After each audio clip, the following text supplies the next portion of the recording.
पहला कुरिन्थियों अध्याय 7 विश्वास से संबंधित प्रश्न, विवाह से संबंधित प्रश्न।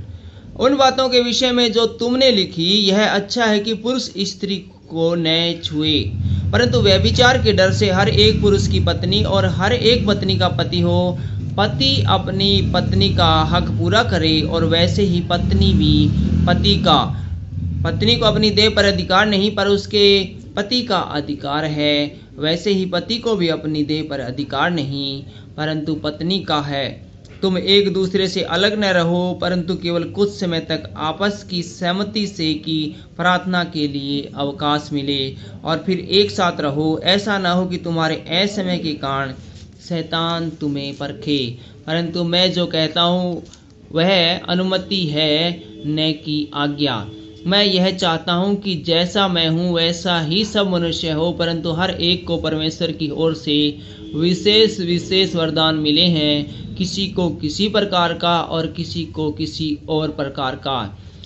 परंतु मैं अविवाहितों और विधवाओं के विषय में कहता हूँ कि उनके लिए ऐसा ही रहना अच्छा है जैसा मैं हूँ। परंतु यदि वे संयम न कर सके तो विवाह करे, क्योंकि विवाह करना कामातुर रहने से भला है। जिनका विवाह हो गया है उनको मैं नहीं, वरन प्रभु आज्ञा देता है कि पत्नी अपने पति से अलग न हो, और यदि अलग भी हो तो जाए तो बिन दूसरा विवाह किए रहे, या अपने पति से फिर मेल कर ले, और न पति अपनी पत्नी को छोड़े।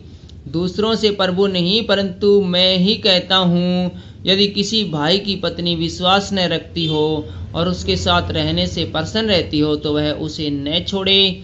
जिस स्त्री का पति विश्वास न रखता हो और उसके साथ रहने से प्रसन्न हो, वह पति को न छोड़े, क्योंकि ऐसा पति जो विश्वास न रखता हो वह पत्नी के कारण पवित्र ठहरता है, और ऐसी पत्नी जो विश्वास नहीं रखती पति के कारण पवित्र ठहरती है। नहीं तो तुम्हारे बाल बच्चे अशुद्ध होते, परंतु अब तो पवित्र है।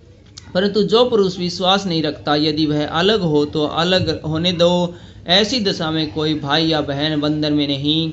परमेश्वर ने हमें मेल मिलाप के लिए बुलाया है, क्योंकि हे स्त्री, तू क्या जानती है कि तू अपने पति का उद्धार करा लेगी, और हे पुरुष, क्या तू जानता है कि तू अपनी पत्नी का उद्धार करा लेगा। परमेश्वर की बुलाहट के अनुसार चलो। जैसा प्रभु ने हर एक को बांटा है, जैसा परमेश्वर ने हर एक को बुलाया है, वैसे ही चलें। मैं सब कलीसियाओं में ऐसा ही ठहराता हूँ, जो खतना किया हुआ बुलाया गया हो वह खतना रहित न बने, और जो खतना रहित बुलाया गया हो वह खतना न कराए। न खतना कुछ है न खतना रहित, परंतु परमेश्वर की आज्ञाओं को मानना ही सब कुछ है। हर एक जन जिस दशा में बुलाया गया हो उसी में रहे।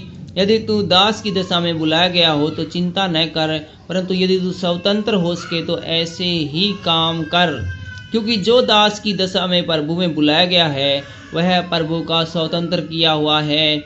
वैसे ही जो स्वतंत्रता की दशा में बुलाया गया है वह मसीह का दास है। तुम दाम देकर मोल लिए गए हो, मनुष्य के दास न बनो। हे भाइयों, जो कोई जिस दशा में बुलाया गया हो उसी दशा में परमेश्वर के साथ रहे। अविवाहित और विधवाएं, कुंवारियों के विषय में प्रभु की कोई आज्ञा मुझे नहीं मिली, परंतु विश्वास योग्य होने के लिए जैसी दया प्रभु ने मुझ पर की उसी के अनुसार सम्मति देता हूँ। मेरी समझ में यह अच्छा है कि आजकल कलेश के कारण मनुष्य जैसा है वैसा ही रहे। यदि तेरे पत्नी है तो उससे अलग होने का प्रयत्न न कर, और यदि तेरे पत्नी नहीं है तो पत्नी की खोज न कर। परंतु यदि तू विवाह भी करे तो पाप नहीं, और यदि कुंवारी ब्याही जाए तो भी कोई पाप नहीं, परंतु ऐसों को शारीरिक दुख होगा, और मैं बचाना चाहता हूँ। हे भाइयों, मैं यह कहता हूँ कि समय कम किया गया है, इसलिए चाहिए कि जिनके पत्नी हो वे ऐसे हो माने उनकी पत्नी नहीं, और रोने वाले ऐसे हो मानो रोते नहीं, और आनंद करने वाले ऐसे हो मानो आनंद नहीं करते, और मोल लेने वाले ऐसे हो मानो उनके पास कुछ नहीं, और इस संसार के साथ व्यवहार करने वाले ऐसे हो कि संसार के है ही नहीं, क्योंकि इस संसार की रीति और व्यवहार बदलते जाते हैं। अतः मैं यह चाहता हूँ कि तुम्हें चिंता न हो। अविवाहित पुरुष प्रभु की बातों की चिंता में रहता है और प्रभु को कैसे प्रसन्न रखे, परंतु विवाहित मनुष्य संसार की बातों की चिंता में रहता है कि अपनी पत्नी को किस प्रकार से प्रसन्न रखे। विवाहिता और अविवाहिता में भी भेद है। अविवाहिता प्रभु की चिंता में रहती कि वह देह और आत्मा दोनों में पवित्र हो, परंतु विवाहिता संसार की चिंता में रहती है कि अपने पति को प्रसन्न रखे।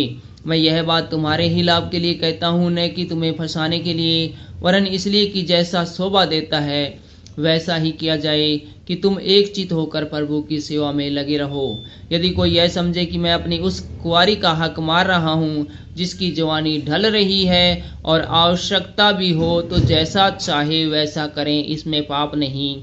वह उसका विवाह होने दे, परंतु जो मन में दृढ़ रहता है और उसको आवश्यकता न हो वरन अपनी इच्छा पर अधिकार रखता हो और अपने मन में यह बात ठान ली हो कि वह अपनी कुंवारी लड़की को अविवाहित रखेगा, वह अच्छा करता है। इसलिए जो अपनी कुंवारी का विवाह कर देता है वह अच्छा करता है, और जो विवाह नहीं कर देता वह भी अच्छा करता है।